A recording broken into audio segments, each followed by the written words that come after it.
দর্শক, নতুন দলের আত্মপ্রকাশ নিয়ে হোটেল ইন্টারকন্টিনেন্টালে সংবাদ সম্মেলনে কথা বলছেন নায়ক ইলিয়াস কাঞ্চন। আমরা সরাসরি চলে যাচ্ছি সেখানে। সিনিয়র যুগ্ম মহাসচিব এম আসাদুজ্জামান খান,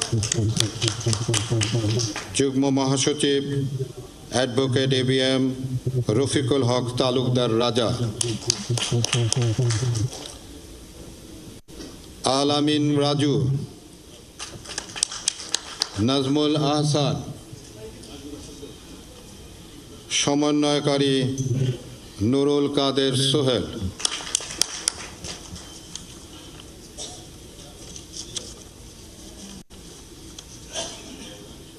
সাংগঠনিক সম্পাদক মুরাদ আহমেদ, সম্মানিত সদস্যবৃন্দ, মেজর ইমরান অবসরপ্রাপ্ত,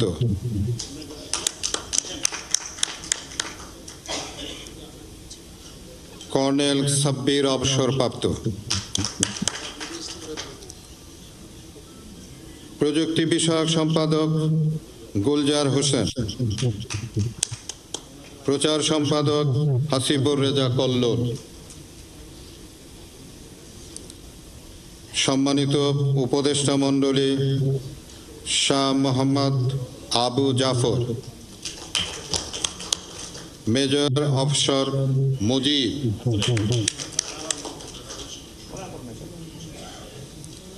ইকবাল হোসেন মাহমুদ, ডক্টর ফরহাদ হোসেন মাহবুব, জাফর ইকবাল সিদ্দিকী,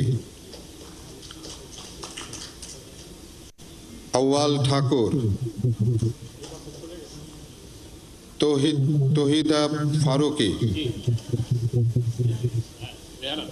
মামুনুর রশিদ। আপাতত আমাদের এই কমিটির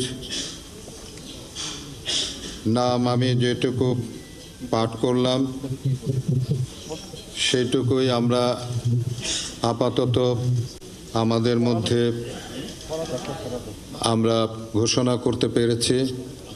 পরবর্তীতে আমাদের কমিটি আরও সমৃদ্ধশালী হবে এবং তখন আমাদের পূর্ণাঙ্গ কমিটি নাম ঘোষণা করতে পারব। ধন্যবাদ সকলকে।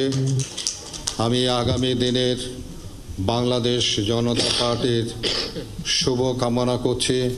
আপনারা যারা এসেছেন তাদেরকে আবারও আমার অন্তরের অন্তঃস্থল থেকে অনেক অনেক শুভেচ্ছা, অনেক অনেক ভালোবাসা, অনেক অনেক হৃদয় দিয়ে আপনাদেরকে আমি গ্রহণ করছি। আসসালামু আলাইকুম।